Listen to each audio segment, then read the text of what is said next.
Assalamualaikum warahmatullahi wabarakatuh. Waalaikumsalam. Waalaikumsalam warahmatullahi wabarakatuh. ASN Kabupaten Pusat yang saya hormati, pada pagi yang cerah ini kita alhamdulillah masih bisa mengikuti pelatihan online untuk pencegahan COVID-19 ini, khususnya Bapak Ibu yang ada di BKKBN Pusat. Bagaimana kabarnya semua? Iya, cuma nggak ada suaranya. Halo? Baik, baik. Alhamdulillah baik semua. Bapak Ibu sekalian, pada materi yang ketiga ini kita akan membahas nanti mengenai penanganan COVID-19 khususnya di Puskesmas, bagaimana SOP-nya, dan khususnya kita sebagai ASN BKKBN nanti bagaimana antisipasinya untuk mencegah penularan COVID-19 ini. Bapak-Ibu sekalian yang kami hormati, di sini kita akan berbagi bersama dengan narasumber kita. Yang pertama Bapak Dr. Wendy Hatta MA, beliau adalah Bidisaru Utama di Pusdiklat BKKBN, dan yang kedua nanti dari Ibu Dr. Popi, beliau dari Direktorat Kesehatan Reproduksi BKKBN Pusat. Ibu sekalian, mudah-mudahan hari ini kita dapat mengikuti dengan baik.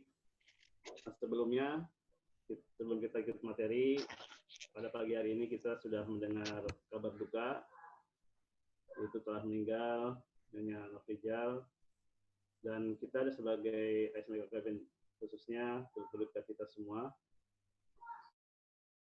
Dan mari kita berdoa bersama, semoga arwah almarhumah diterima di sisi Allah Subhanahu wa taala dan keluarga yang ditinggalkan mendapatkan kesabaran dan ketabahan. Bagi yang muslim, mari kita berdoa bersama-sama. Mudah-mudahan arwah beliau tenang di sisi Allah Subhanahu wa taala. Izin saya memimpin doa dengan agama Islam. Ala hadiniha wa ala kulli niyatin shalihatin qadatin Nabi Mustafa Rasulullah sallallahu alaihi wasallam khususan wa rafiha. Allahumma ighfir laha warhamha wa'afiha wa'afiha. Allahumma ighfir laha warhamha wa'afiha wa'afiha. Allahumma ighfir laha warhamha wa'afiha wa'afiha. Al-Fatihah. A'udzu billahi minasyaitonir rajim. Bismillahirrahmanirrahim. Alhamdulillahirabbil alamin. Ar-Rahmanir Rahim. Maliki yaumiddin. Iyyaka na'budu wa iyyaka nasta'in. Ihdinas siratal mustaqim. Siratal ladzina an'amta 'alaihim ghairil maghdubi 'alaihim waladdallin. Amin ya rabbal alamin. Terima kasih Bapak Ibu sekalian. Selanjutnya mari kita sama-sama dengarkan pembahasan materi yang ketiga.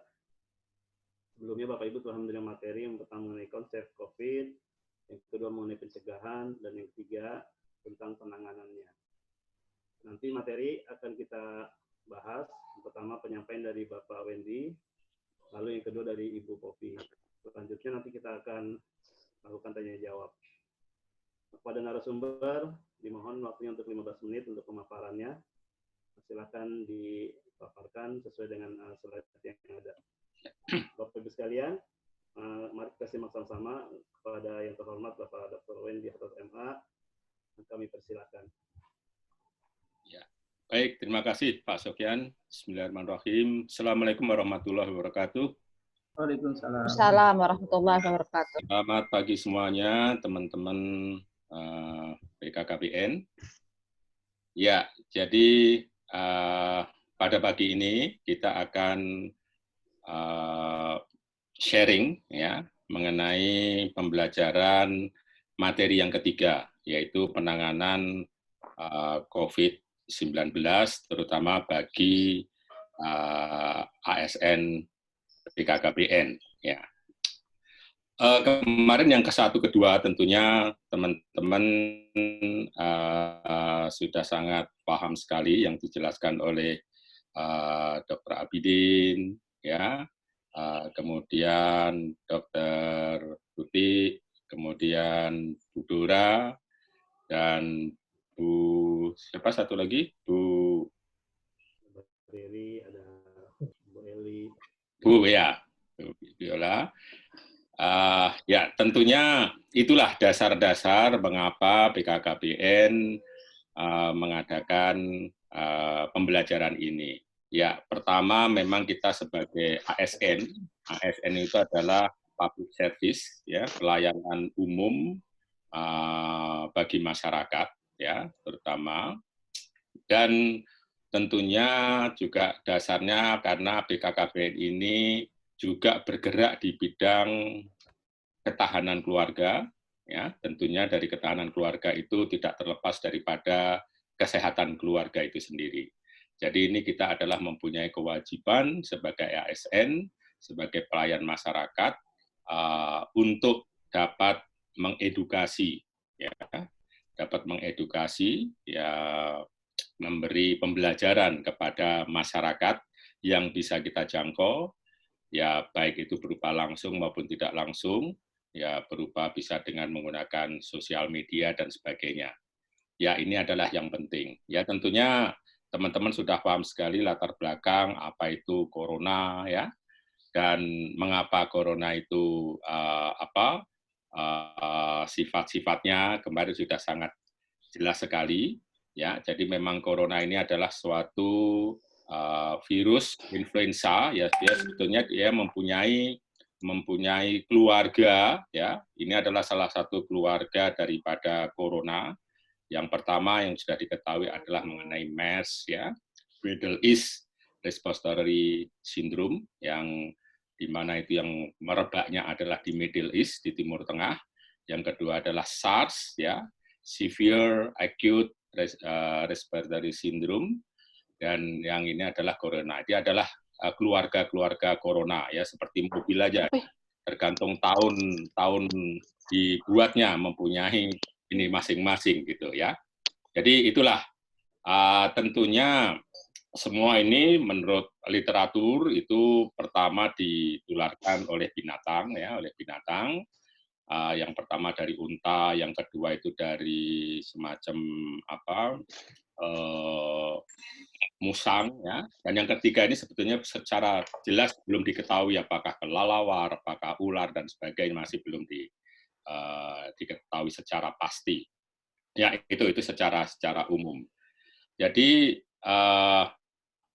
tentunya latar belakang mungkin saya sedikit mengulas mengapa kita harus social distancing atau physical distancing. Memang kita kalau istilahnya kalau kita demam berdarah, ya, penyakit demam berdarah, kita harus menghilangkan penyebabnya. Ya. Penyebabnya itu adalah misalnya nyamuk. Jadi harus kita berantas nyamuk-nyamuk supaya nyamuk nggak tumbuh, jentik-jentik nyamuk nggak tumbuh, kemudian disemprot. Nah, karena yang menularkan itu adalah nyamuk. Ya, sedangkan di dalam virus corona ini yang menularkan adalah manusia. Nah, kita nggak mungkin memberantas manusia yang lain, tapi kita dalam hal ini karena manusia itu adalah sebagai penular, ya, kepada orang lain, makanya kita perlu menjaga jarak, ya, antara satu dengan lain. Yang sudah ketahui bersama bahwa penularan kemarin melalui droplet, ya, sudah diketahui dalam jarak tertentu. Selain itu melalui tangan yang ada di mereka yang terkena virus, kalau dia pegang sesuatu, kemudian dipegang lagi oleh orang lain, itu juga akan menularkan. Jadi inilah yang perlu kita pahami betul mengapa di seluruh dunia itu menghimbau atau memastikan ada yang dengan keras sekali social distancing ini atau physical distancing ini, ada yang tidak terlampau keras, ya itulah. Jadi makanya kita harus menjaga jarak.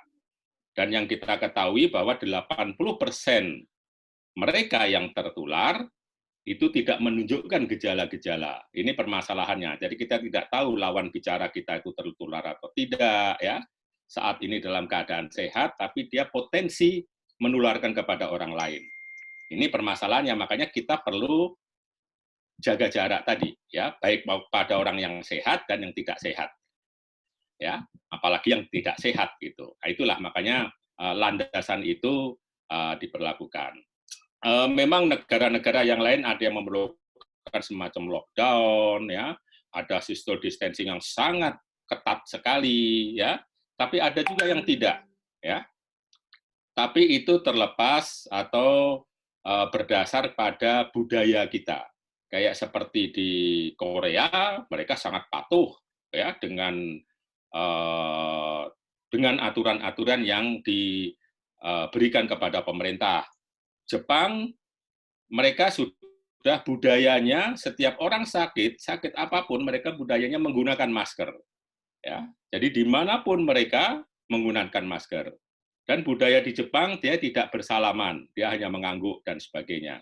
Sehingga mereka mudah sekali menerapkan, walaupun tidak secara ketat mereka menerapkan social distancing. Di Jepang itu situasi seperti biasa, tetapi mereka dengan patuh sekali apa yang diterapkan oleh pemerintah. Ya. Sekarang yang sangat merebak itu adalah Amerika yang begitu meledak, bahkan sehari pun mereka sampai 18.100 kenaikan sehari. Ya, pernah saya dengar di TV itu, karena memang mereka banyak sekali orang yang tidak patuh, kadang-kadang meremehkan, ya, ini hidup saya, terserah saya, dan sebagainya. Nah, itu akhirnya mereka merebak sekarang dengan sangat keras, sehingga mereka menerapkan denda-denda, ya banyak sekali menerapkan denda-denda. Ya kemudian Indonesia mempunyai kebijakan, ya mulai kebijakan sendiri, kita menghimbau social distancing, tidak lockdown, ya tapi di sini nanti tergantung daripada kepatuhan masyarakat dan juga budaya-budaya kita. Memang ada beberapa yang meremehkan, tapi ada yang sangat patuh, ya. Jadi disinilah peran kita sebagai ASN, ya terutama ASN BKKBN, di mana slogan kita adalah bangga kencana, ya pembangunan keluarga itu adalah nomor 1, kesehatan keluarga adalah nomor 1, ya sehingga di situ akan muncul menjadi ketahanan keluarga, ya. Jadi itu yang perlu kita pahami di awal, ya. Jadi kita harus mempunyai kontribusi ya ASN BKKBN ini di dalam mencegah ya dengan pengetahuan yang kita dapat kemarin dari e-learning. Tentu kita juga semua mendapatkan berbagai macam informasi mengenai COVID ini dari sosial media yang banyak sekali ya. Itulah bekal-bekal kita cari yang cukup relevan ya. Terutama juga tidak menakut-nakutin kepada mereka, tapi selama kita patuh, ya kita ngikutin aturan dengan tegas, kita tentunya akan dapat terhindar dari wabah yang sedang melanda seluruh Indonesia ini.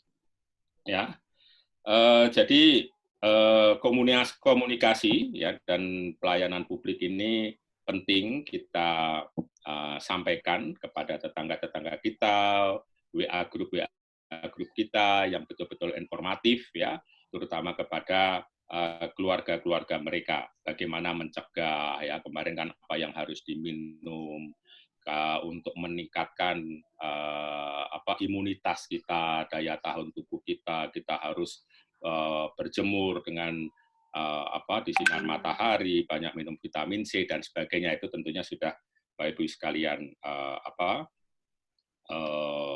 pahami semuanya ya. Kemudian ya tentu kita di sini mempunyai akronim ya bahwa ASN BKKBN itu harus siaga.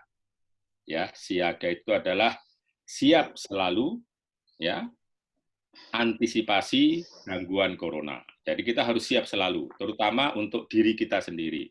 Ya, untuk diri kita sendiri, untuk keluarga kita, untuk keluarga besar kita yang terpisah, ya, itu harus siap. Ya. Dan selanjutnya kita menyebarkan apa yang kita ketahui kepada masyarakat, kepada rekan-rekan kita. Ya. Jadi memang yang tadi saya katakan 80% itu mereka adalah yang mungkin positif tapi tidak menunjukkan gejala. Ya, di sini lebih banyak yang diserang itu adalah orang-orang lanjut usia. Kemarin Pak Abidin sudah menjelaskan ya, terutama yang tua-tua di atas 40, apalagi di atas 60, ya 70 dan sebagainya. Seperti kemarin saya dapat info dari kawan di Australia bahwa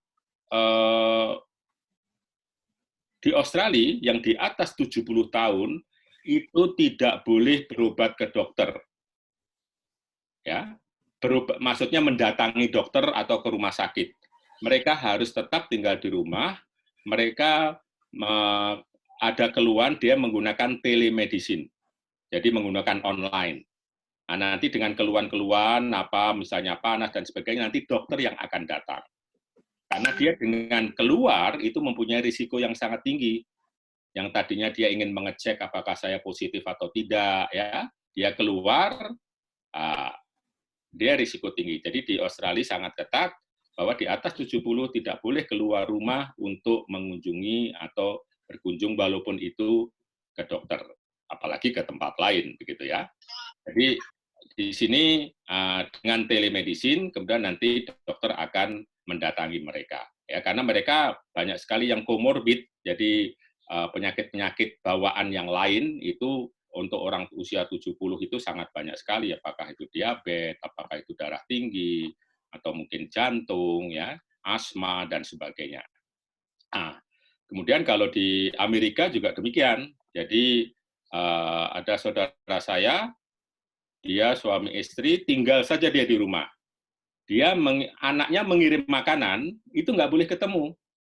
Ya, walaupun anaknya itu sekitar usia 30-40, itu nggak boleh ketemu sama bapaknya. Jadi makanannya ditaruh di depan pintu, kemudian setelah anaknya pergi, baru bapaknya, ibunya itu mengambil makanan. Jadi begitu ketat dan mereka begitu patuh dengan aturan-aturan itu. Jadi karena memang orang tua itu risikonya sangat tinggi. Ya. Jadi di sini karena mungkin nanti Dr. Poppy akan menjelaskan lebih lanjut, karena 80% orang itu tidak bergejala dan sebagainya, tapi dia sudah asimptom, jadi dia sebagai carrier. Jadi untuk itu memang disarankan untuk keluar rumah, baik mereka yang tidak terkena, memang sebaiknya menggunakan masker supaya dia yang carrier tadi juga menularkan kepada orang yang lain, karena kita tidak tahu kita ini carrier atau tidak, ya. Untuk keluar rumah itu wajib semuanya menggunakan masker, gitu ya. Pakai masker, kalau itu nggak ada masker ya dicoba ditutup supaya kita kalau batuk atau kalau itu tidak keluar menularkan kepada orang lain. Ya, itu dari sisi tambahan-tambahan dari ini, ya. Jadi kemudian selanjutnya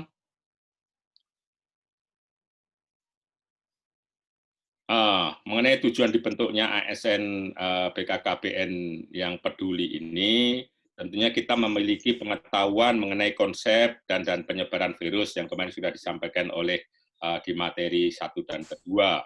Kemudian memiliki pengetahuan mengenai konsep dan penyebaran virus corona dan memiliki keterampilan, ya, keterampilan kita di dalam mengadvokasi, ya, sebagai orang BKKBN kita tentunya sudah terbiasa mengadvokasi itu. Jadi inilah peranan daripada ASN BKKBN itu. Ya, diharapkan manfaatnya apa? Diharapkan dapat membantu masyarakat mendapatkan pemahaman, ya, terkait virus corona dengan baik dan benar. Jadi kalau memang kemarin mungkin teman-teman sempat membaca, ya, pengalaman dari dokter yang menanganin virus corona positif ini memang bermacam-macam, ya, bermacam-macam. Ada orang yang sangat pesimis, ketakutan, ya, mereka sudah positif dan sudah diisolasi, tapi dengan ketakutan besar, ya, itu membuat orang kesehatannya makin memburuk. Tapi ada orang yang pasrah, tawakal, dia membaca buku-buku, kitab-kitab suci, apakah itu dari Protestan atau agama-agama lain atau Islam dan sebagainya, dia tawakal dan sebagainya, itu perkembangannya akan menjadi baik. Jadi di sini juga secara psikologis ini juga perlu dikuatkan kepada mereka. Ya, ada yang sangat pesimis sekali, ya tentunya itu akan memperberat daripada penyakitnya itu tadi. Ya, makanya kita diminta ya kalau banyak informasi, ini kok makin besar, makin meledak, kita takut, itu membuat imun kita juga akan menurun. Tapi ya kita ya sudah, ini adalah suatu corona, ayo kita hadapi, kita ikutin protokol-protokol WHO, protokol-protokol Kemkes dan pemerintah harus kita ngapain, ya kita ikutin saja. Ya, kalau kita keluar rumah, ya begitu masuk rumah, apa yang harus kita lakukan? Itu kan ada semua. Kita harus cuci tangan dan sebagainya, ganti baju, mandi, supaya kalau nanti ada virus yang nempel di tubuh kita, badan kita, baju kita, itu sudah tidak menular keluarga kita di dalam rumah. Ya. Jadi itu yang perlu kita ikutin. Kita ikutin saja sekarang. Ya, memang agak merepotkan, tapi itu menjadi budaya baru lah, ya, budaya baru bagi kita bahwa kita setiap keluar rumah itu tentu banyak sekali penyakit-penyakit mungkin atau virus-virus bakteri yang mungkin berada di tubuh kita, ya. Jadi memang kadang-kadang virus corona yang merebak sekarang itu juga membuat budaya kita, membuat PHBS, ya kita harus cuci tangan, pakai sabun. Itu sudah kita gemborkan sudah sangat lama sekali kan.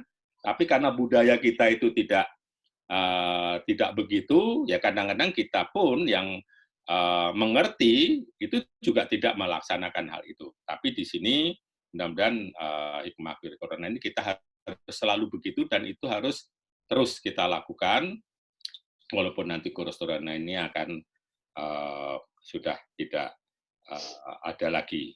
Kemudian memperkecil potensi ya di tengah masyarakat, ya bagaimana nanti kalau kita ada orang kumpul-kumpul, ya kita diajak kumpul, ya kita berikan pemahaman kepada mereka, ya membantu mencegah masyarakat di dalam mengatasi ini, ya. Kemudian kita juga nanti akan menginformasikan kepada fasilitas pelayanan kesehatan.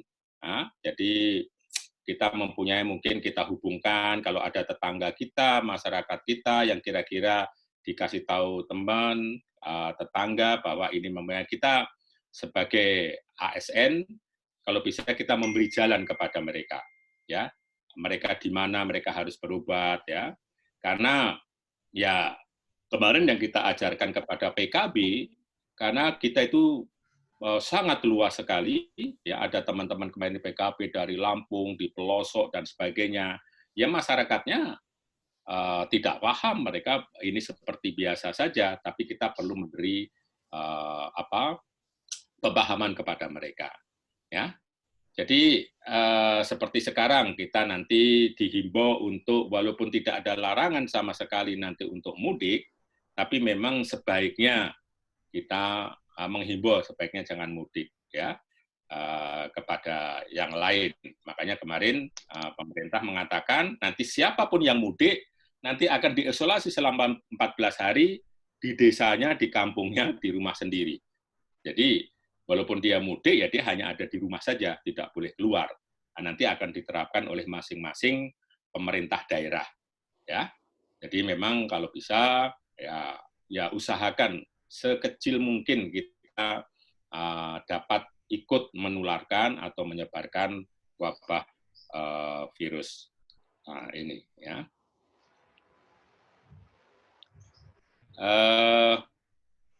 Kemudian kita juga perlu senantiasa ya memantau perkembangan, ya kita lihat perkembangan di wilayah kita, kan sekarang sudah banyak sekali aplikasi-aplikasi ya sejauh mana di desa, di kecamatan kita, ya kalau di Jakarta ini banyak sekali, kita sudah di kecamatan ini sudah berapa, di desa ini sudah ada berapa dan sebagainya, itu sudah ada, juga itu mungkin bisa kita sebagai ASN kita cari info, ya tentunya info-info yang betul-betul sumbernya bisa dapat kita percaya, ya.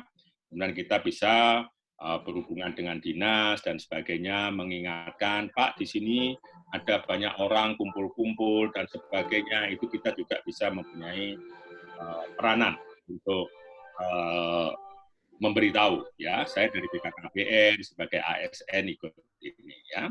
Kemudian nanti kalau memang nanti di daerah Pak Kepala sudah memerintahkan bahwa mupen-mupen itu harus keliling, ya, karena kita tidak bisa bertatapan satu persatu, harus keliling desa, ya, desa-desa yang tidak tersentuh, harus selalu memberitahu, memberi edukasi kepada masyarakat, ya, kenapa harus ini harus dilakukan, ya. Kemudian kita dapat nanti Bu Dr. Poppy akan menjelaskan mengenai prosedur untuk ke puskesmas, ya, karena kita memang mempunyai rujukan di klinik pertama dan sebagainya. Kalau ada gejala-gejala dan sebagainya, ini kita juga bisa kalau ada tetangga kita yang tidak punya akses dan sebagainya, kita bisa infokan kepada puskesmas bahwa ini ada tetangga yang mempunyai gejala-gejala seperti ini. Jadi tentunya teman-teman yang pertama di dalam hal ini perlu mempunyai nomor telepon puskesmas, ya, dinas kesehatan, itu yang penting, dan juga mungkin kalau di situ ada gugus-gugus tugas, ya, itu coba kita inventarisir di lingkungan kita masing-masing. Mungkin Pak RT, Pak RW, dan sebagainya, ya, Pak Lurah, Pak Camat, sehingga kita dengan cepat nanti menginformasikan. Jadi alamat-alamat kontak itu perlu kita siapkan, ya, dan prosedur-prosedur apa yang harus dilakukan, ya, kita juga perlu mempunyai misalnya informasi. Kalau kita mempunyai grup antar RT, RW, dan sebagainya, ya perlu kita cermatin, ya. Jadi kita jangan membuat berita-berita yang sangat mengkhawatirkan mereka, ya. Tetapi kita perlu mencermati kalau ada misalnya kita tahu ada orang ini baru pulang dari Malaysia, karena sekarang kan puluhan ribu tenaga kerja kita yang di Malaysia kan pada pulang semua, karena di Malaysia kan ada lockdown. Tetapi orang tersebut tidak diisolasi atau tidak mengisolasi diri, misalnya di rumah selama 14 hari, kan prosedurnya gitu. Mungkin tidak terpantau oleh Pak RT, Pak RW, dan semuanya. Nah, itu kita bisa menginformasikan, ya. Kita ikutlah. Ini ada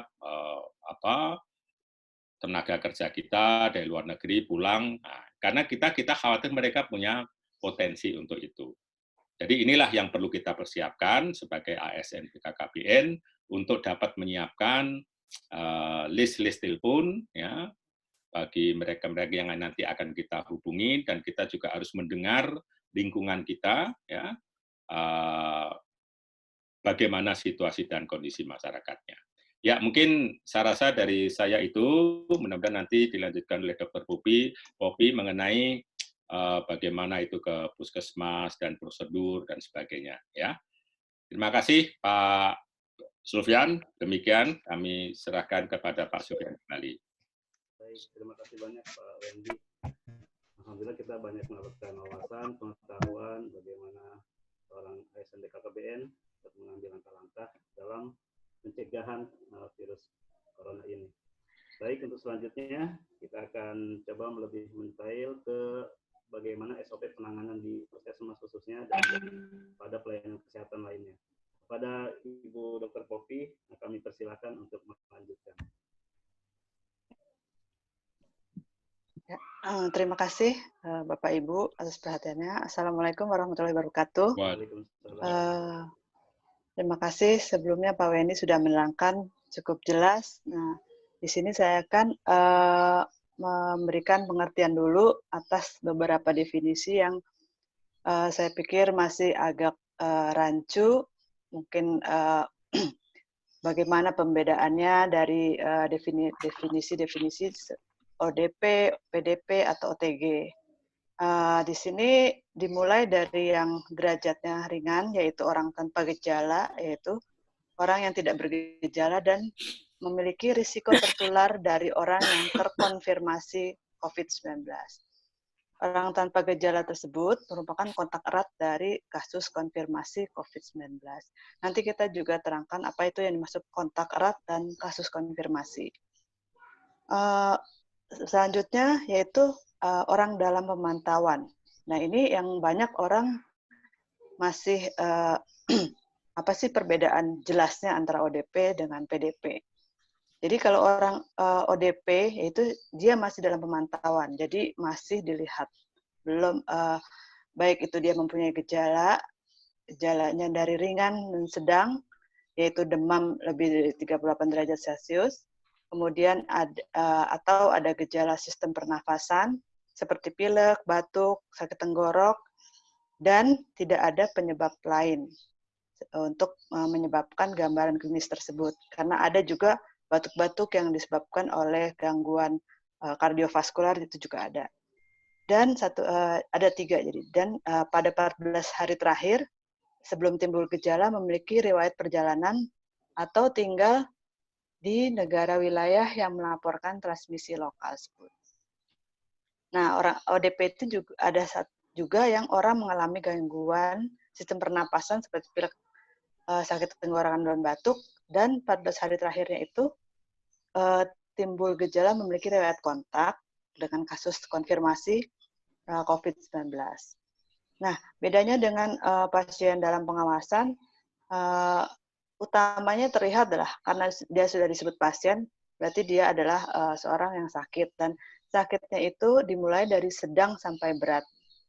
Nah, jadi definisinya itu orang yang dengan infeksi saluran pernapasan akut, yaitu demam lebih dari 38 derajat atau riwayat demam, disertai salah satu gejala atau tanda penyakit pernapasan, seperti batuk, sesak napas, sakit tenggorokan, pilek, dan pneumonia ringan. Jadi gambarannya utama yang terlihat jelas adalah dia sudah memberat atau seperti ada sesak napas, pneumonia ringan sampai berat itu. Dan lain-lainnya sama, itu yang seperti dengan ODP. Atau dengan kata lain, PDP adalah ODP ditambah dengan gejala-gejala sesak napas dan pneumonia ringan sampai berat. Nah, kemudian apa itu orang kontak erat? Yaitu kontak erat adalah seorang yang melakukan kontak fisik atau berada dalam ruangan atau berkunjung dalam radius 1 meter dengan kasus pasien dalam pengawasan atau konfirmasi. Nah, dalam 2 hari sebelum kasus timbulnya gejala hingga 14 hari setelah kasus timbul gejala. Yang termasuk dalam kontak erat di sini adalah petugas kesehatan yang memeriksa, merawat, mengantar, dan memeriksakan ruangan di tempat perawatan kasus tanpa menggunakan APD standar. Kemudian orang yang berada dalam satu ruangan yang sama dengan kasus, termasuk di tempat kerja, di seminar-seminar, di acara besar, seperti perkawinan atau lain-lain, di kelas, di rumah juga bisa. Dalam 2 hari sebelum kasus timbul gejala hingga 14 hari setelah kasus timbul gejala. Dan orang yang berpergian bersama dalam radius 1 meter dengan segala jenis alat angkut atau kendaraan dalam 2 hari sebelum timbul gejala hingga 14 hari setelah timbul gejala. Mungkin Bapak Ibu saat ini kan, ada nggak ya di kantor orang yang kita berkontak erat dengan orang dalam pemantauan atau dalam pemeriksaan atau dengan terkonfirmasi ODP atau PDP. Nah, bisa dilihat di situ, dihitung, di tracking riwayatnya, yaitu 2 hari sebelum kasus timbul dari orang yang disangka ODP atau PDP itu. Nah, kita lihat 2 hari sampai 14 hari, 2 hari sebelum dan 14 hari sudah timbulnya gejala dari orang tersebut. Nah, kita lihat apakah kita berkontak erat dengan mereka. Nah, kemudian ada lagi kasus konfirmasi. Kalau ini jelas, konfirmasi adalah pasien yang sudah yang terinfeksi COVID dan hasilnya tes positif dengan pemeriksaan PCR, bukan dengan rapid test, baik rapid test antibody maupun rapid test antigen. Nah, ini harus ada penjelasan juga nanti. Nah, kemudian untuk kegiatan karantina atau isolasi, apa sih bedanya? Ada karantina rumah sakit, ada karantina rumah sakit rujukan. Nah, jadi perbedaannya adalah kalau misalnya karantina rumah itu pembatasan penghuni di suatu rumah beserta isinya yang terduga terinfeksi penyakit dan atau kontaminasi untuk mencegah penyebaran penyakit atau kontaminasi. Kemudian masyarakat yang menjalani karantina rumah itu harus berkomunikasi per telepon dengan keluarga di luar rumah secara periodik atau meminta dukungan jika memerlukan bantuan. Jadi yang di luar rumah tidak boleh berinteraksi dengan orang yang di dalam karantina, orang yang sedang di dalam karantina rumah itu. Nah, kemudian ada lagi isolasi diri. Isolasi diri itu dilakukan dengan memantau kondisi kesehatan diri sendiri. Jadi misalnya tadi terkait dengan sudah kira-kira berkontak erat dengan pasien dengan orang ODP atau PDP, maka sewajarnya dia melakukan isolasi diri. Ya, apa saja yang harus dilakukan saat isolasi diri? Itu tinggal di rumah dan tidak boleh berinteraksi dengan masyarakat. Benar-benar di dalam rumah. Menggunakan kamar yang terpisah dengan anggota keluarga lain, kemudian menjaga jarak setidaknya 1 meter dengan anggota keluarga lainnya. Selama isolasi tersebut, dia memakai masker. Lalu melakukan pengukuran suhu harian, jadi setiap hari diukur suhunya apakah dia meningkat atau tetap saja atau gimana. Dan observasi gejala klinis. Nah, kemudian itu untuk mengetahui adalah apakah gejala tersebut mengalami perburukan. Kemudian hindari pemakaian peralatan makan dan peralatan mandi serta spray. Jadi pemakaian bersama. Jadi dia harus tetap sendiri peralatan makanan dan mandinya. Dan terapkan PHBS, kemudian berada di ruang terbuka dan berjemur di bawah sinar matahari setiap pagi. Kemudian jaga kebersihan dengan cairan desinfektan bagi benda-benda mati yang ada di sekitar orang yang isolasi diri di rumah tersebut. Dan hubungi Fasiankes jika mengalami perburukan gejala untuk perawatan lebih lanjut. Kemudian ada karantina di fasilitas khusus. Nah, fasilitas khusus ini seperti mengubah suatu daerah atau gedung menjadi tempat perawatan yang digunakan untuk karantina orang dalam pemantauan. Seperti di Wisma Atlet, seperti di beberapa mall ada yang diubah menjadi karantina fasilitas khusus. Kemudian di dalam karantina fasilitas khusus itu diawasi oleh kementerian lembaga yang berwenang untuk mengawasi, serta ada BNPB serta TNI Polri. Kemudian ada karantina rumah sakit. Karantina rumah sakit itu sudah merupakan rujukan pertama, jadi bukan rujukan yang paling top, tapi masih bisa menangani kasus-kasus PDP sampai sedang. Nah, pada sedang sampai berat.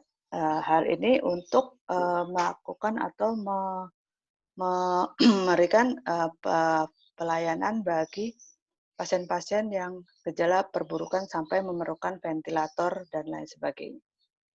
Kemudian ada karantina wilayah.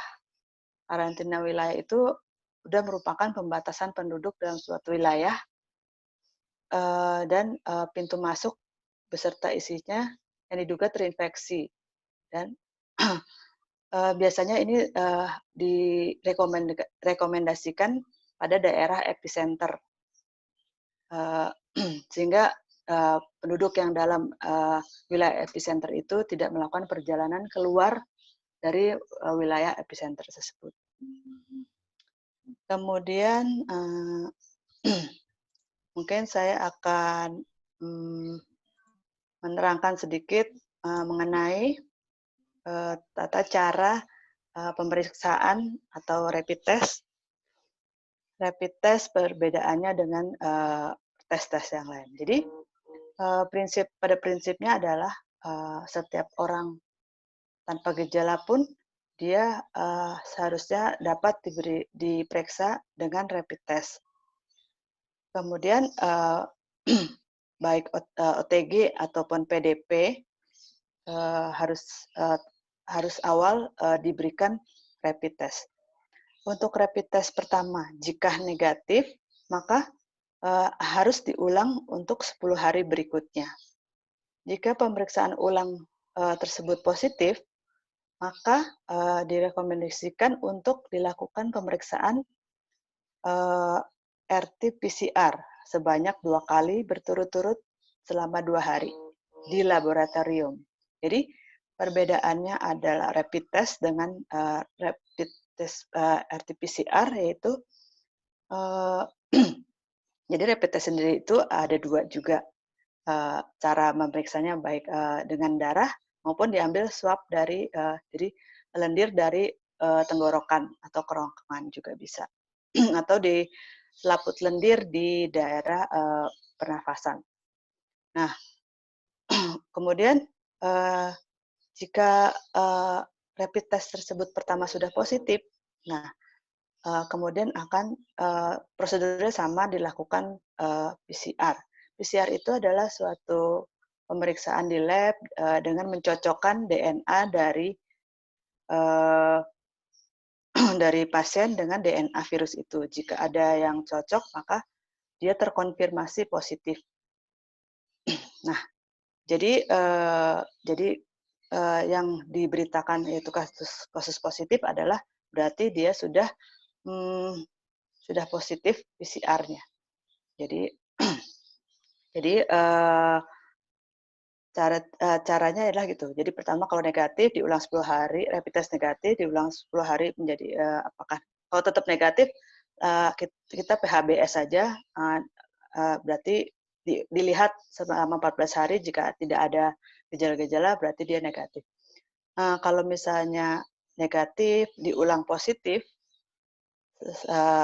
dengan jelang waktu 10 hari, maka ya dilakukan tes PCR tersebut, dan PCR tersebut juga harus 2 kali selama 2 hari berturut-turut. Kemudian hal ini sama perlakuannya dengan OTG, ODP maupun PDP. Untuk tadi bagaimana kalau misalnya pasien yang kemana akan kita rujukan kemana? Misalnya gini, di rumah ada gejala-gejala seperti itu, maka masyarakat bisa menghubungi call center. Ada beberapa call center, yaitu di BNPB 117, Kemenkes di 119 extension 9, dan kanal informasi lainnya seperti DKI 112, telemedicine Gojek Halodoc, dan lain sebagainya. Maka pada saat berinteraksi dengan call center tersebut akan ditanyakan beberapa pertanyaan. Apakah ada kontak erat dan fisik dengan pasien COVID-19? Jika ada kontak erat, maka perlu mengatur penjadwalan dan pemeriksaan di vaskes terdekat. Jika tidak ada kontak, maka masyarakat disarankan melakukan pencegahan PHBS. Dilarang berdekatan, dilarang berkumpul, dan beraktivitas hanya di rumah. Bagaimana jika ada salah satu gejala demam, batuk, sakit tenggorokan, dan sesak? Maka jika ada salah satu gejala tersebut di atas, mengatur penjadwalan untuk pemeriksaan di vaskes terdekat. Nah, untuk bagaimana, karena pada saat ini kita datang ke vaskes atau ke puskes pun benar-benar ditanyakan atau di-screening apakah benar-benar memerlukan datang ke vaskes, karena jika tidak urgent banget disarankan memang tidak ke vaskes, karena ya menghindari adanya konsentrasi virus di dalam vaskes tersebut. Nah, kemudian mungkin saya akan menerangkan juga yang tentang yang berjemur itu ya. Berjemur itu baik memang, tapi tidak menghilangkan virus ya. Berjemur dalam sinar matahari merupakan salah satu peningkatan daya tahan tubuh atau imunomodulator. Nah, jam-jam berapakah yang baiknya kita melaksanakan jemur di dalam matahari itu? Sebaiknya adalah antara jam 8.30 sampai jam 10. Tidak perlu lama, antara 5 sampai 15 menit saja. Dan itu pun tidak ada beberapa kulit yang terkontak dengan matahari. Jadi tidak perlu semua harus terkontak dengan matahari, kulitnya sampai membuka baju semua atau gimana. Begitu. Nah, mungkin untuk untuk paparan saya segini dulu, nanti jika ada yang bertanya mungkin dapat saya jawab. Itu, terima kasih Mas Sofyan. Baik, terima kasih banyak Ibu Dr. Popi. Bapak Ibu sekalian, serta ASN Cegah COVID-19, kita akan masuki sesi diskusi. Bagi Bapak Ibu yang mempunyai pertanyaan atau hal-hal yang terkait dengan COVID-19, silakan kami berikan waktu, kira-kira kita masih ada waktu kurang lebih 30 menit. Silakan ditujukan kepada siapa khususnya ya, nanti para narasumber bisa saling menambah. Silakan Bapak Ibu sekalian, para peserta.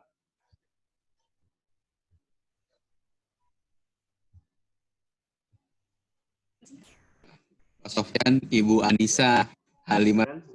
Ya. Ibu Anissa Halimatus angkat tangan. Saya Mas Sofyan. Iya, terima kasih Mbak Anissa. Silakan. Ya, Anissa, silakan. Dengan sumber siapa khususnya. Iya, Mas izin share, boleh nggak izin share ini? Ada, bentar. Share screen ya Bu Ica, silakan. Silakan. Iya.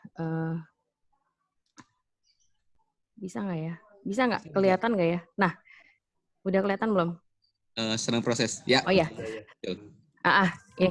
Jadi dari kemarin saya di WhatsApp grup itu dapat infografis seperti ini, dapat meme-meme seperti ini. Ini mungkin bisa ditujukan ke Dr. Popi ataupun Pak Wendy. Jadi corona mengakibatkan ratusan kematian, kita balas dengan ribuan kelahiran. Nah ini mungkin kebetulan saya di tag gitu ya, di mention di beberapa WhatsApp grup terkait ini. Ini mungkin nanti teman-teman juga mungkin di WhatsApp grup yang lain juga akan muncul seperti ini gitu. Nah ini sebuah challenge gitu ya buat kita yang orang BKKBN, terlepas dari terlepas dari kita paham atau tidak, mau nggak mau kita harus ikut sosialisasi gitu terkait dengan bagaimana seharusnya bisa menunda kehamilan gitu. Kalau misalnya yang udah terlanjur hamil kan, bagaimana bisa merawat kehamilannya agar tercegah dari COVID. Dan bagaimana misalnya yang belum hamil, tunda dulu deh gitu. Orang mudik aja disuruh tunda, masa hamil disuruh tunda nggak mau gitu. Intinya seperti itulah. Nah, apakah ada saran, ada tips dari dari Dr. Popi? Tips yang simpel mungkin ya. Mungkin nanti teman-teman di sini bisa bisa berkreasi sendiri gitu untuk menyampaikan efek-efek dari misalnya manfaat dari kita menunda kehamilan saat COVID seperti ini. Itu yang pertama. Kedua, tadi disampaikan Dr. Popi bahwa kita harus, Pak Wendy juga menyampaikan bahwa kita juga harus mempunyai data-data dari vaskes-vaskes yang memang menjadi rujukan apabila misalnya orang terdekat kita ternyata mengalami gejala-gejala atau mengalami kontak erat. Nah, ini sebetulnya ingin saya tanyakan dari kemarin, karena memang atau mungkin memang saya tidak terinfo gitu ya terkait gugus tugas dari tim COVID yang ada di BKKBN. Nah, terkait dengan BKKBN sendiri, Dokter Poppy, bagaimana kita mencari informasi? Apakah ada informasi gitu ya ke kami sebagai pegawai atau pegawai bisa mencari informasi di mana terkait kondisi di kantor sendiri gitu. Jadi kan tidak pernah tahu gitu karena di kantor suami saya tuh itu diinfo gitu. Misalnya hari ini diinfo bahwa ada pasien yang ODP atau PDP. Nah, diminta untuk yang kontak erat sebelumnya ataupun sebelum 14 hari itu untuk isolate gitu, untuk self karantina atau self monitoring atau self isolasi sendiri gitu. Nah, apakah hal-hal seperti itu tim dari gugus COVID dari para dokter itu menginformasikan ke orang yang memang punya riwayat saja, atau kita juga bisa mencari gitu, kita bisa mencari informasi itu ke siapa dan atau biro kepegawaian menginfokan gitu, karena seperti kemarin saja gitu ya beredar di WhatsApp group bahwa di kantor kita sudah ada yang PDP, terus sudah ada yang ODP tapi tanpa menyebutkan nama gitu. Sementara kita sendiri mikir-mikir gitu, wah kita sempat kontak nggak nih dengan karena kan ini butuh kerja sama semua pihak gitu. Selain kita menjaga kesehatan, kita juga harus membantu agar orang lain juga tidak tertular dengan virus yang mungkin kita bawa seperti itu. Terima kasih Pak Sofyan, terima kasih Pak Wendy dan Dr. Poppy. Baik, terima kasih Mbak Anissa. Luar biasa pertanyaannya. Bapak sekalian, kita langsung saja menjawab ya dari beberapa pertanyaan dari peserta supaya nanti tidak terlupa. Silakan bagi para narasumber, ya tadi intinya tentang yang tadi ya, bagaimana kontradiksinya dengan tugas kita. Dan kedua, data-data dari siapa kita perlu cari untuk penanggulangan COVID ini. Pada Ibu Dr. Poppy maupun Pak Wendy, kami persilakan. Ya, baik. Mungkin saya akan menjawab, merespons sebentar. Memang yang pertama info-info itu memang selalu saja ada ya. Jadi orang yang mungkin banyak yang tidak setuju KB ya, pronatalis dan sebagainya itu memang selalu menggemborkan ya, tidak saja adanya wabah ini ya, dia pun juga selalu menyarankan kalau bagi mereka yang tidak setuju KB. Tapi itu saya rasa mudah-mudahan sebagian kecil saja ya yang dapat, karena kita banyak orang yang sekarang ya terutama orang sudah mulai terdidik ya, jadi memiliki anak dan sebagainya itu juga diukur dari masing-masing keluarga sendiri begitu. Jadi di sini yang kebanyakan yang meninggal siapa kan kebanyakan usia lanjut, tapi dia berusaha untuk menambah anak dan sebagainya. Tapi ini ya artinya itu akan selalu ada terus. Yang jelas kita sebagai orang BKKBN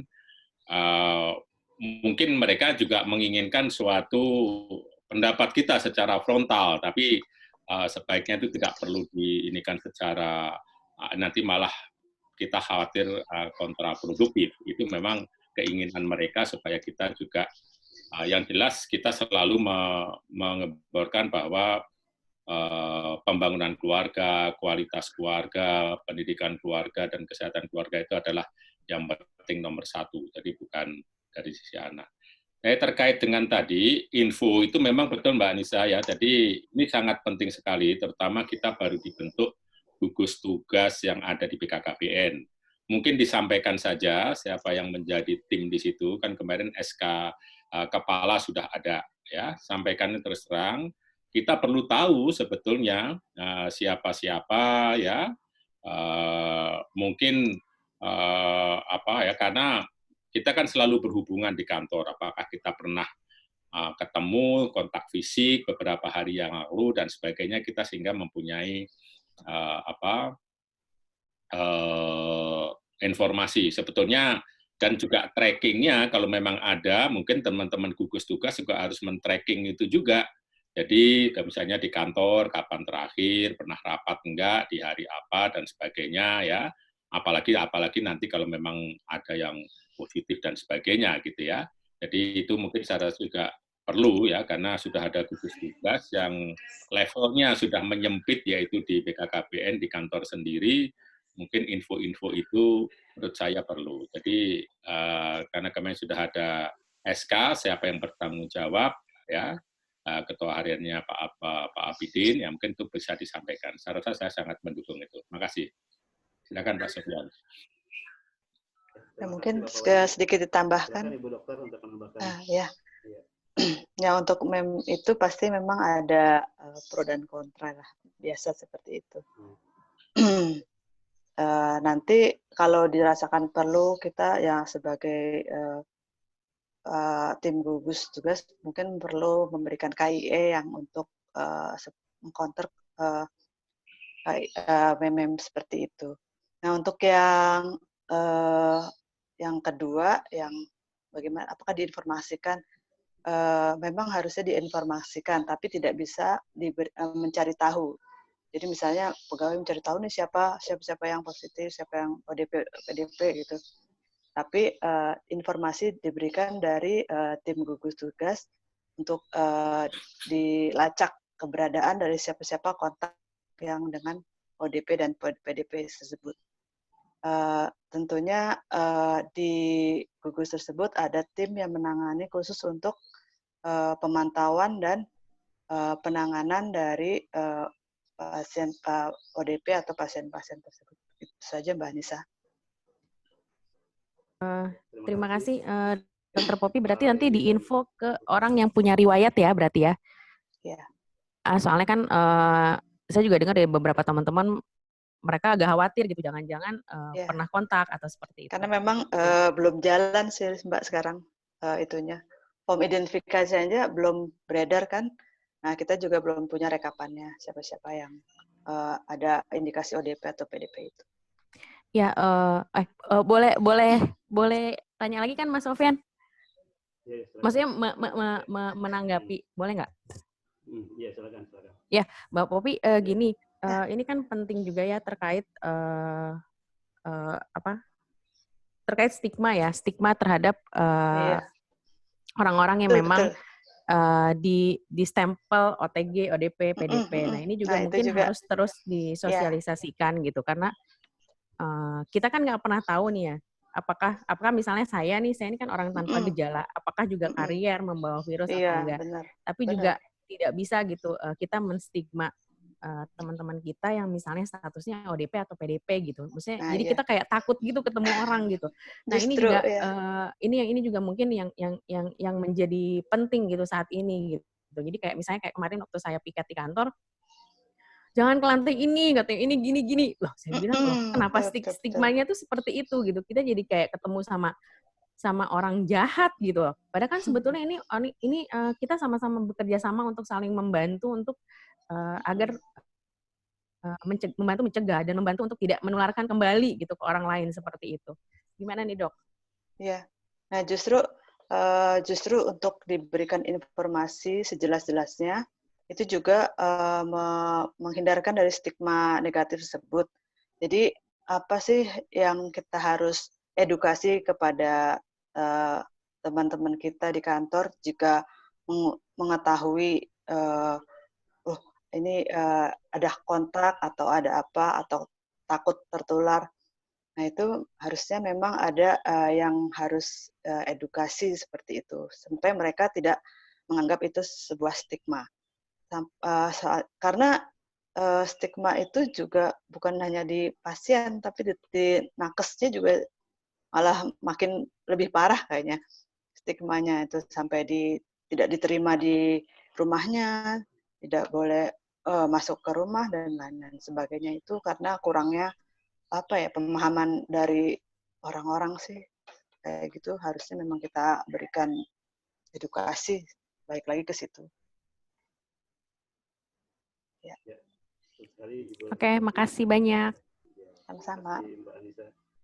Mas Sofyan, Ya, Pak silakan. Rudi ini nih sama tadi ada peserta 233 kalau nggak salah udah angkat tangan di layar. Baik, terima kasih. Silakan Mas Rudi, pertanyaannya. Silakan. Ya, silakan Mas Rudi nih. Cek. Mendengar Mas Rudi nih? Soalnya belum masuk kayaknya. Kalau semua ditawar sama teman kami. Silakan Bu, peserta COVID-233 Bu. Menunggu Iya. ini. Peserta COVID 239 dulu ya Mas. 233. Oh, 233. Silakan. Ya, Assalamualaikum warahmatullahi wabarakatuh. Waalaikumsalam. Waalaikumsalam warahmatullahi wabarakatuh. Ya. Terima kasih atas kesempatan yang diberikan kepada saya. Saya ingin bertanya kepada Dr. Popi. Tadi kan Dr. Popi menyampaikan waktu untuk berjemur itu di jam 8, yang baik itu jam 8.30 sampai jam 9.30 ya Dok ya. Jam 10. Jam 8 tadi di 8.30 sampai 8.30 sampai jam 10 ya. Mm-mm. Nah, saya pernah dapat informasi juga waktu berjemur yang baik itu jam 10 sampai jam 11 dan ada waktu jam 14 sampai jam 15. Sebenarnya yang baik itu di pukul berapa ya, Dok ya? Terima kasih. Nah, iya. Terima kasih Mbak Pita. Jadi memang ada beberapa literatur. Jadi untuk sinar matahari yang mana yang baik untuk peningkatan daya tahan tubuh. Jadi yang baik itu adalah UVB, sinar yang memancarkan yang mengandung ultraviolet B untuk untuk kalsium, penyerapan kalsium. Nah, itu dia ada sampai pukul 10 itu yang tertingginya. Jadi setelah pukul 10 itu dia udah low yang UVB-nya. Jadi digantikan dengan yang UVA kalau nggak salah gitu. Jadi nanti lagi yang jam 2 atau jam 15 sampai jam 2 pokoknya yang sore ada lagi. Nah, itu yang saya pernah baca dari literatur.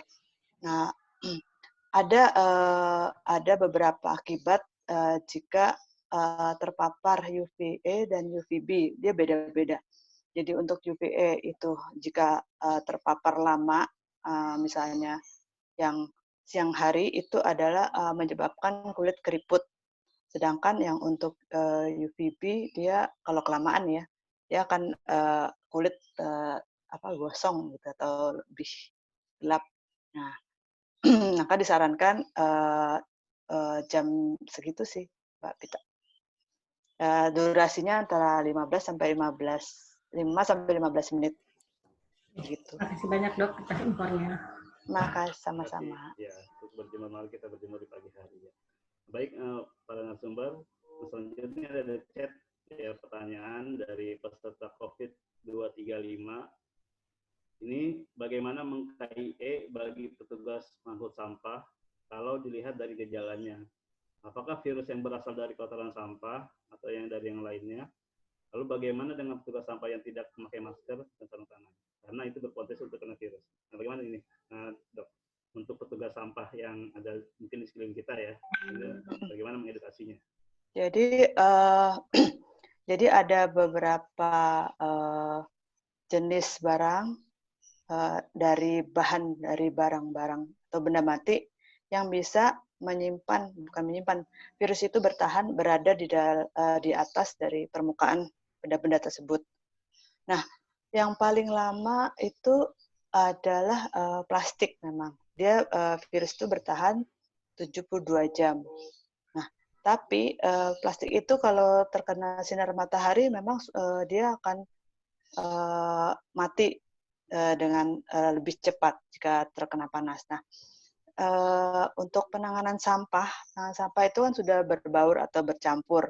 Dan di situ juga ada tidak hanya virus, tapi bakteri-bakteri yang lain juga. Nah, untuk petugas sampah, harusnya sih memang lebih standarnya itu petugas mengambil sampah adalah memakai baju dilengkapi dengan sarung tangan dan masker juga sih sebenarnya. Cuman kalau di sini kan nggak begitu ya. Nah, itu lagi juga kalau misalnya terkena sampah itu kan petugas tersebut kan tidak memegang mukanya kali ya, karena virus itu kan masuk dari mulut, hidung, dan selaput lendir mata. Nah, kalau mereka bekerja itu biasanya pada siang hari dan terkena paparan sinar matahari, kami pikir sih untuk penularan dari itu kecil ya, setelah dilihat-lihat dari kegiatan dari penanganan atau petugas sampah tersebut. Itu. Baik, terima kasih Bu Dokter.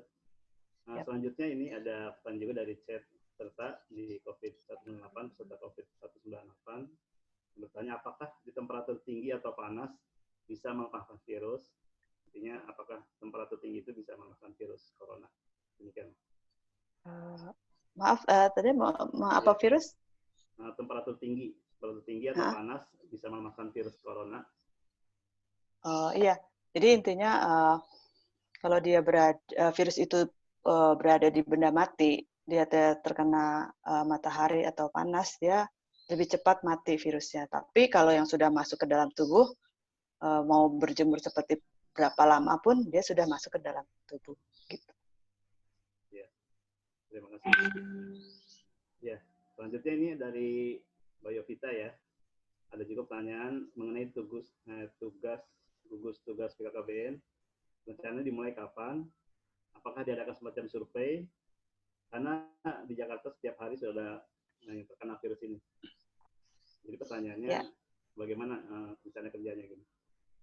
Tugas. Ya, terima kasih pertanyaannya. Untuk gugus tugas, kalau dari SK-nya sih sudah ditandatangani Bapak Kepala sejak 24 Maret kemarin. Dan semua ini sedang dibagi beberapa tim dari gugus tugas tersebut. Masing-masing tim membuat suatu SOP dan rencana kerja. Jadi masing-masing tim, kebetulan saya masuk di tim penanganan dan pemantauan dari pasien dan ODP, itu sudah membuat, kayaknya seperti kalau tidak salah semua tim sudah membuat SOP dan rencana kerja. Jadi tinggal action-nya saja, mungkin tidak lama lagi. Dan juga untuk identifikasi pegawai akan diberikan sebuah form, Google Form yang akan dibagikan ke semua pegawai dan harus diisi dengan sebenar-benarnya. Karena berdasarkan data itulah kami bekerja untuk melakukan pemantauan. Untuk yang tim-tim lain seperti logistik dan persiapan KIE itu juga ada di gugus tugas tersebut. Gitu, mungkin. Baik, terima kasih Bu Dokter. Selanjutnya pertanyaan dari Mas Judan juga ini, ketika kita temukan ada orang ODP atau PDP, siapa orang yang pertama kali kita hubungi, khususnya untuk yang gugus tugas ini? Siapa orang yang pertama kali kita hubungi ketika kita menemukan orang ODP atau PDP? Itu Dok. Jadi jika sudah ditentukan bahwa orang tersebut ODP dengan definisi yang sudah diketahui oleh Bapak Ibu sekalian, maka penentuan dia ODP atau PDP sebenarnya adalah dari 3 kriteria dan 2 kriteria ODP dan 3 kriteria dari PDP. Jadi bagaimana kalau misalnya ditemukan? Nah, siapa yang pertama siapa yang menentukan orang tersebut ODP atau PDP? Jika misalnya sudah pernah berobat dan diberitahukan bahwa dia ada adalah ODP atau PDP, maka berarti bisa langsung dirujuk ke Vaskes. Tapi misalnya ini masih ragu-ragu nih, kayaknya gue ODP atau kayaknya gue pernah kontak sama orang itu, nah itu mungkin bisa kita pelajari dan telusuri dari kriteria dan kontak riwayat kontak dengan orang ODP dan PDP itu, yaitu apakah pernah bertemu, berkontak 2 hari sebelum dan 14 hari sebelum. Jadi gini, riwayatnya adalah gini, kenapa dia bisa dikatakan ODP oleh orang lain. Nah, kalau misalnya dia, oh iya karena ODP, karena dia dapat dari misalnya keluarganya ada yang PDP. Nah, itu kita langsung tracking tuh si ODP-nya. Nah, trackingnya bagaimana? Jadi siapa aja nih yang sudah berkontak 2 hari. Jadi misalnya ODP kan pasti ada gejala batuk-batuk nih. Nah, batuk-batuk itu disebut kapan mulainya? Misalnya tanggal 1 April kemarin. Nah, tanggal 30 Maret kita pernah ketemu orang itu nggak sih? Sampai 14 April misalnya nanti gitu. Itu kita pernah kontakkan nggak sih sama orang itu? Kalau misalnya, oh iya, wah mungkin jangan-jangan saya juga kalau tidak bergejala OTG atau mungkin saya ODP. Nah, kemana kita harus meyakinkan memang harus di rapid test. Nah, tapi kalau rapid test itu kan sekarang masih jarang. Jadi rapid test diutamakan hanya untuk yang benar-benar memang dia benar-benar terhubung dengan PDP atau OTP. Nah, bagaimana kalau kita belum mendapatkan rapid test itu, maka kita harus isolasi dulu 14 hari. Nah, disitulah apakah kita lihat muncul gejala-gejala atau enggak. Kalau misalnya mengalami gejala atau perburukan, nah, barulah kita menghubungi suatu vaskes yang terdekat. Pasti di vaskes itu ada petugas untuk penanganan COVID ini, atau di kantor bisa menghubungi gugus tugas. Itu kali Mas Sofyan. Cukup. Ini kan Mas Judan, mungkin ada yang mau disampaikan. Ya, izin Mas Judan. Bu Popi ya. Ini lanjutkan pertanyaan saya di pertemuan pertama kalau nggak salah dengan Pak Bidin. Ini misalnya nih, katakanlah ada dari entah itu ini untuk pegawai BKKBN ya Bu, ya, bukan untuk yang misalnya tetangga atau siapa enggak. Jadi ada laporan eksternal ini dari misalnya katakanlah ya dia sudah di Vaskes gitu, kemudian misalnya sudah dinyatakan misalnya entah dia PDP atau PDP. Nah itu kan harus ditindaklanjuti ya, misalnya pegawai ini saya harus menghubungi siapa nih di gugus tugas gitu kan, gugus tugas banyak apakah sekretariatnya atau penanganan atau yang mana kan, siapa kalau sekretariat apakah saya di situ eselon 2 nih. Nah pertama yang harus kita hubungi karena kan nama-nama dan lain sebagainya itu kan tuh dirahasiakan sampai beliau sampai benar-benar dinyatakan ya atau tidak gitu kan. Oh, jadi itu ini untuk orang yang pertama nih yang harus yang sebaiknya kita hubungi. Jadi mungkin nanti teman-teman yang lain akan siapa tahu gitu kan, ya. sama Jadi kontak person ya.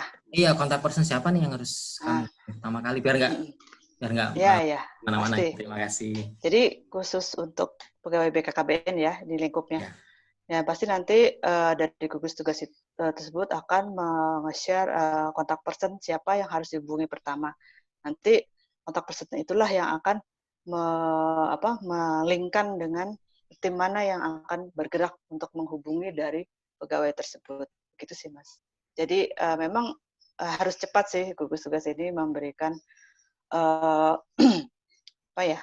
sebagai informasi kepada pegawai siapa yang harus dihubungi, kepada siapa harus mengadu, seperti itu ya. Nanti kita sampaikan Pak. Terima kasih. Baik, terima kasih Ibu Dokter. Nah, selanjutnya ini ada juga dari peserta 198, bertanya apakah orang yang sudah sembuh dari COVID bila kontak atau jabat tangan masih bisa menularkan virus? Dia sudah sembuh, tapi ketika dia jabat tangan apakah masih bisa menularkan virus? Ya, intinya kan memang tidak berkontak, walaupun dia misalnya sudah sembuh, ya, tetap dalam situasi kondisi masih virus corona itu masih di mana-mana, tetap tidak boleh berjabat tangan dulu. Maaf, bohong ya. Ada lagi Bapak Ibu sekalian yang Tanya dong. silakan. Mas Sofian, saya tanya. Mas Agus atau Mbak Heli? Siapa silakan, ayo. Silakan. Kakak jelek. Mbak Herni atau Mas Agus? Cek. Mas Agus? Halo, Assalamualaikum. Ya, Waalaikumsalam. Ya, mau bertanya silakan. Assalamualaikum warahmatullahi wabarakatuh. Waalaikumsalam. Terima kasih Mas Sofian, Pak Wendy, dan Ibu Dokter. Ini yang ada yang mau saya tanyakan, dan mungkin sebenarnya tadi sepertinya ada yang menanyakan juga dan sudah dijawab mungkin, tapi karena sinyal di saya nggak stabil, tadi putus nyambung, jadi hilang, sehingga mungkin akan saya tanyakan lagi. Ini mirip mungkin dengan yang sebelumnya. Ini yang mau saya tanyakan, untuk memastikan kita apakah kita termasuk dalam, karena di status itu ada ODP, ada PDP ya. Di samping itu ada OTG yang kita khawatirkan, yang kita ingin pastikan itu apakah kita ini mudah-mudahan enggak ya, termasuk yang OTG atau enggak gitu. Jadi bagaimana memastikannya, ke siapa? Tapi tadi informasinya bisa ke gugus tugas di BKKBN ya. Tapi sementara ini belum mulai. Selain itu kemana? Selain itu kemana? Dan kalau pemeriksaan yang ODP dan PDP kan yang diprioritaskan untuk pemeriksaan rapid test itu kan yang ODP sama PDP ya. Nah, sedangkan yang OTG bagaimana? Sedangkan ini muncul kekhawatiran itu mungkin apalagi bagi saya karena pertama dari yang termasuk paling berisiko itu dari sisi usia yang 40 tahun ke atas, dan saya termasuk. Terus kedua yang ada masalah kesehatan, diantaranya diabetes, dan saya juga termasuk. Jadi ada kekhawatiran itu. Dari sisi gejala sih memang saya nggak ada dari gejala-gejala yang memang disebutkan. Tapi ya itu kekhawatiran itu dari sisi orang yang paling berisiko. Kedua ditambah di tempat saya untuk hari kemarin di perumahan saya itu beda RT 10, kebetulan saya RT 6 itu, dan berdampingan dengan RT 6, RT 10 itu ada kasus yang positif. Semalam itu udah dibawa ke rumah sakit dan udah positif, dan diisolasi di rumah sakit mitra keluarga, dan keluarganya negatif tapi diisolasi dengan dipenuhi kebutuhannya dari RW untuk saat ini. Dan di perumahan saya ini sekarang udah macam lockdown lokal untuk satu RW. Jadi orang jualan juga nggak bisa masuk sekarang di perumahan saya. Ya yang saya tanyakan kemana saya untuk memastikan, jadi untuk menghilangkan kekhawatiran dan memastikan status saya itu gitu. Ya, baik. Kalau memang misalkan di gugus tugas ini kapan mulai bisa berjalannya? Itu aja mungkin Bu Dokter. Terima kasih Mas Sofian. Assalamualaikum warahmatullahi wabarakatuh. Waalaikumsalam. Ya, mungkin saya dapat bantu jawab bahwa memang untuk daerah yang sudah ada pasien terkonfirmasi positif, memang sebenarnya beberapa radius memang harus benar-benar mengisolasi diri di rumah. Berapa lama? Yaitu 14 hari. Nah, untuk Bapak tadi mempunyai penyakit penyerta ya. Nah, untuk penyakit penyerta ini justru ya sudah misalnya tingkatkan imunitas saja di rumah. Kalau misalnya nanti tidak ada keluhan dari penyakit penyertanya dengan secara urgent atau darurat, itu tidak perlu ke dokter yang di rumah sakit. Nah, karena memang di vaskes-vaskes itu memang konsentrasi virusnya memang lebih banyak daripada di wilayah lain. Jadi petugas-petugas yang bertugas di sana pun memakai pakaian-pakaian pelengkap. Jadi kalau bisa saya sarankan memang isolasi di rumah aja dengan meningkatkan imunitas tubuh. Karena pun kalau mau bertanya boleh dengan mungkin tracking itu sudah jelas kan bahwa wilayah Bapak itu ada yang terkonfirmasi positif ya. Kalau Bapak tidak ada gejala berarti termasuknya OTG, dan OTG itu tidak perlu, ada yang perlu memang di rapid test, tapi ada juga yang tidak perlu gitu. Jadi sarannya sih tetap isolasi minimal 14 hari di rumah. Dengan isolasinya yang tadi isolasi rumah ya Pak, yang harus memang kamar sendiri atau tidak menerima tamu dari luar dan lain-lain sebagainya. Gitu. Nanti kalau sudah ya sudah ada gugusnya, pasti nanti akan bisa ditanyakan. Baik, kita sudah melewati waktu yang tersedia. Ini satu kali lagi aja pertanyaannya dari COVID 215 ini pertanyaan terakhir ya Bapak Ibu, mohon maaf. Karena kita akan akhiri sesi ini. Yang pertama mengenai ini rapid test itu di mana dilakukan dan berapa biayanya. Dan kalau kita melakukan rapid test apakah harus kemana gitu? Kalau kita ke vaskes kan berbahaya juga di situ. Cuma untuk rapid test ya, untuk ya. Anduknya doang di sini tapi sini melompat. Ya, untuk rapid test di mana dilakukan dan berapa biayanya kira-kira kalau untuk kita lakukan mandiri seperti itu. Ya, terima kasih. Rapid test itu memang ada yang mandiri, bisa juga memang rujukan dari vaskes. Nah, kalau yang mandiri itu bervariasi sih, saya pikir. Saya juga nggak tahu juga harganya berapa, tapi memang diutamakan yang memang benar-benar sudah sudah ada kriteria, memenuhi kriteria tersebut. Nah, menurut kalau di DKI sih bisa menghubungi yang di Wisma Atlet itu. Tapi kalau misalnya di luar DKI, yang waktu itu ada rapid test massal itu, misalnya di Bogor ya atau di Bekasi itu waktu itu mungkin bisa itu dihubungi. Nah, kalaupun misalnya bertanya dari yang call center yang tadi yang sudah saya sebutkan sih, Mas, yang dari BNPB atau dari Kemenkes gitu.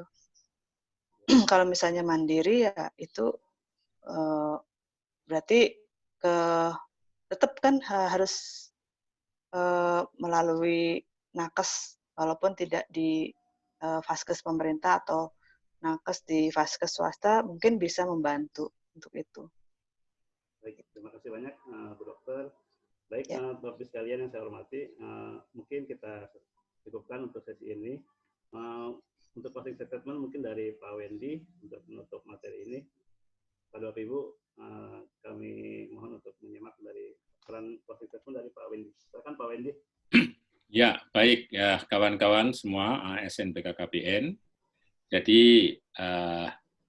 nomor satu kita sebagai ASN, ya, terutama BKKBN, di mana kita mempunyai tugas yaitu adalah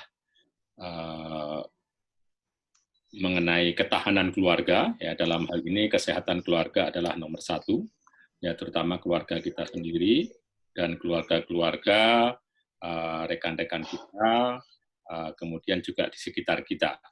Ya itulah makanya perlunya suatu informasi-informasi terkait mengenai protokol-protokol bagaimana di dalam mencegah tertularnya atau kita menularkannya COVID-19 ini. Jadi protokol-protokol seperti PHBS dan sebagainya, kita harus keluar harus bagaimana, ya, masuk rumah dari luar harus bagaimana, itu perlu terutama untuk keluarga kita sendiri dan kalau bisa kita informasikan kepada yang lain. Jadi dengan demikian kita sudah dapat membantu pembangunan keluarga, terutama kesehatan keluarga, sehingga nanti akan timbul ketahanan keluarga. Selesai demikian, terima kasih. Selamat ya untuk menyampaikan hal ini kepada siapa saja yang bisa kita jangkau. Terima kasih. Assalamualaikum warahmatullahi wabarakatuh. Assalamualaikum. Waalaikumsalam warahmatullahi wabarakatuh. Baik Bapak Ibu sekalian, terima kasih kepada para narasumber Bapak Wendy dan Ibu Dr. Poppy. Dan saat ini kita sudah bergabung dengan Bapak Kapulap.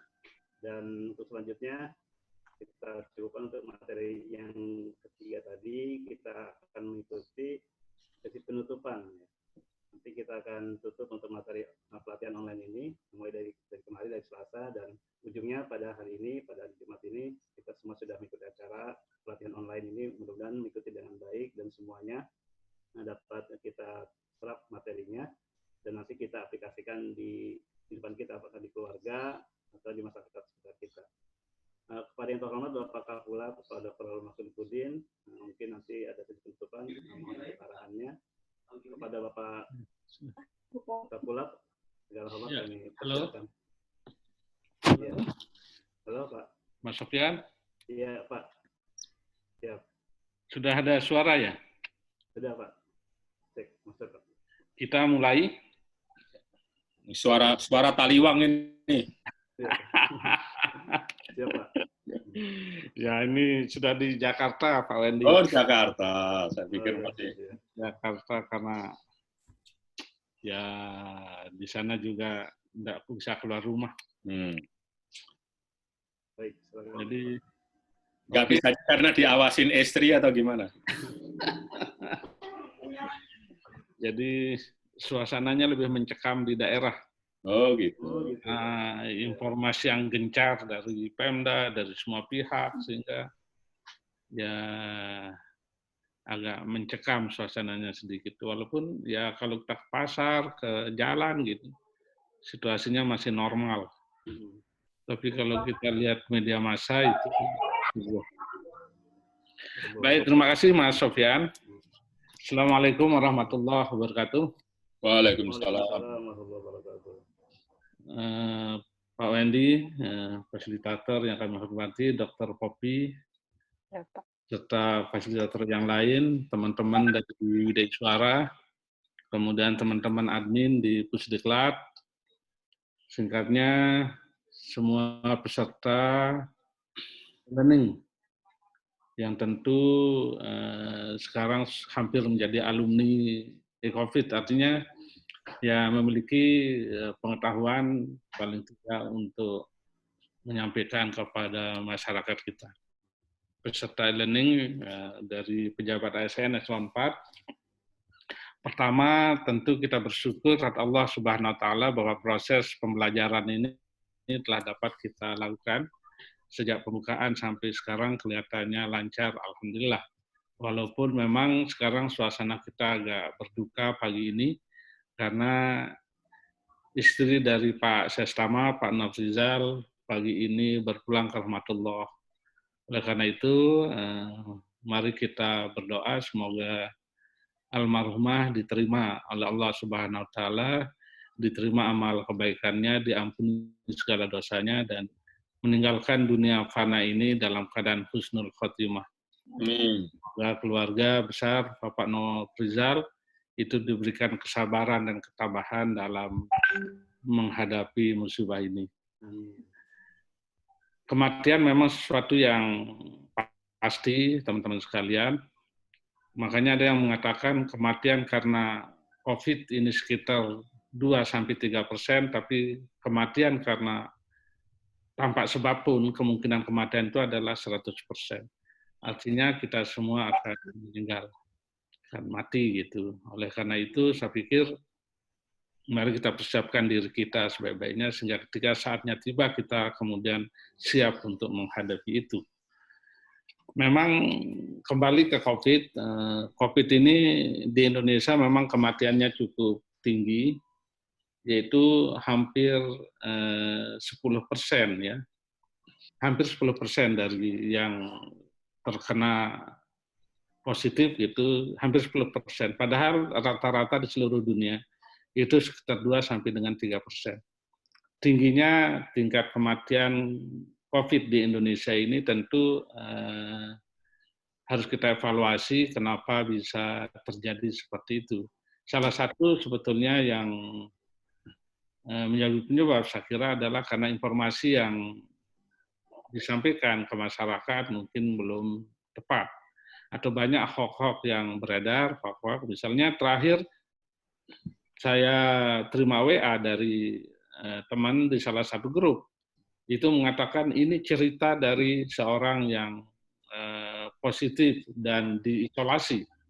Jadi dia mengatakan setiap hari yang dia lakukan adalah minum vitamin C dosis tinggi, kemudian jam 10 sampai dengan jam 11 itu adalah berjemur, dan sebagainya, dan sebagainya.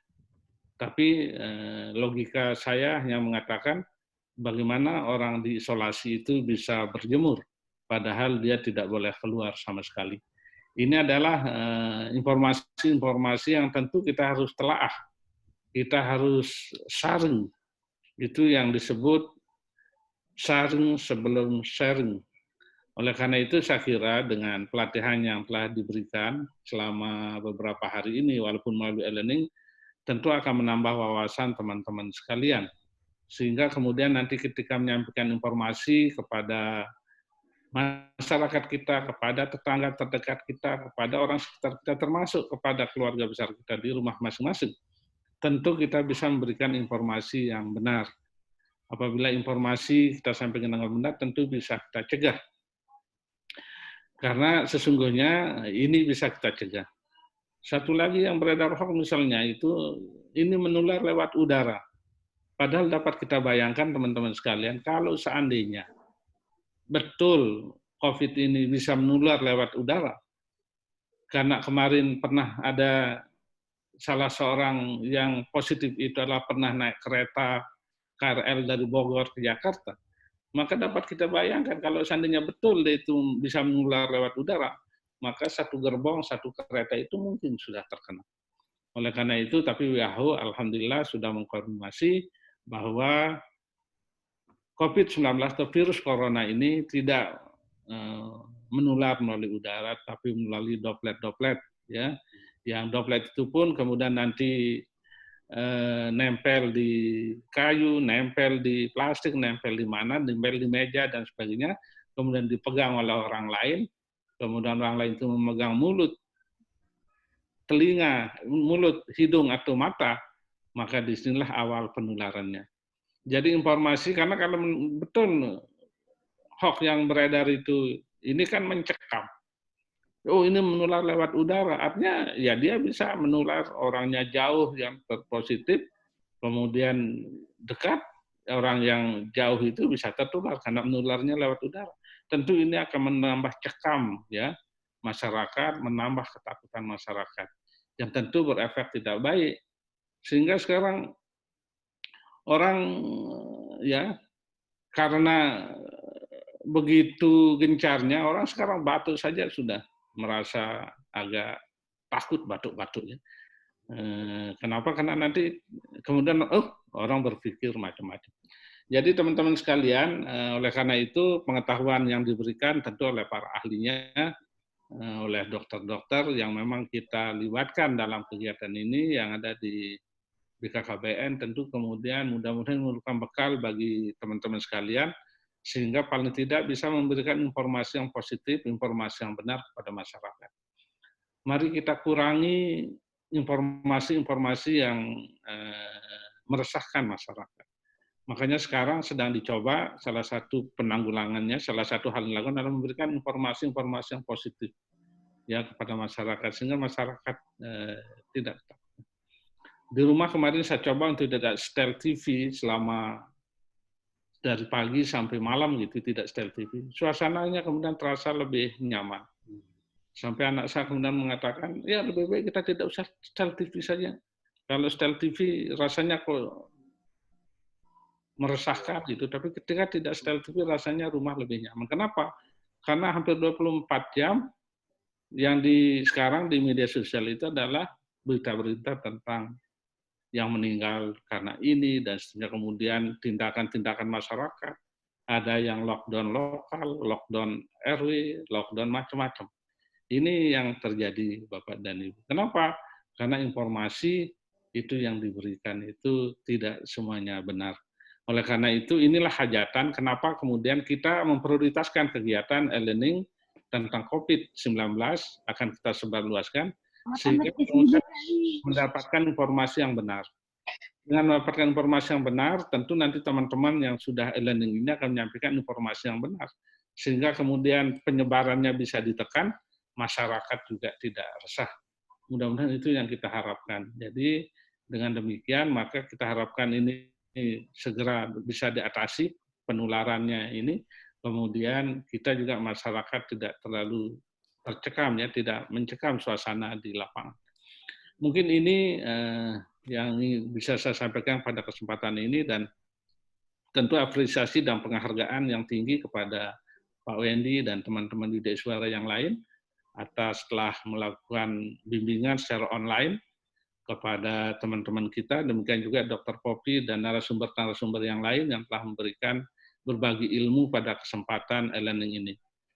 Mudah-mudahan apa yang telah kita berikan ini, apa yang telah kita latihkan ini, bermanfaat bagi kita, bermanfaat bagi masyarakat, bermanfaat bagi keluarga, dan tentu mudah-mudahan bermanfaat bagi negara dan bangsa yang kita cintai.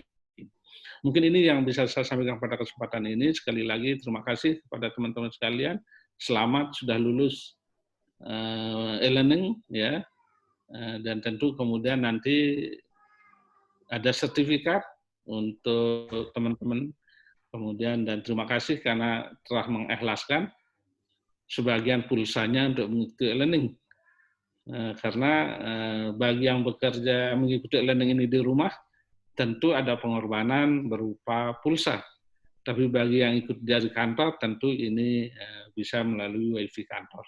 Oleh karena itu, kita sedang perjuangkan, Pak Wendy kemarin, waktu diskusi dengan Pak Kepala mulai online, kita perjuangkan supaya peserta e-learning itu paling tidak dapat pulsa, saya bilang. Karena ya tentu pengorbanan mereka, waktu mereka sudah mereka korbankan, jangan lagi ada pengorbanan lain berupa pulsa dan sebagainya. Sedang dipelajari oleh inspektorat, kalau memang ini disetujui dan secara aturan memungkinkan, maka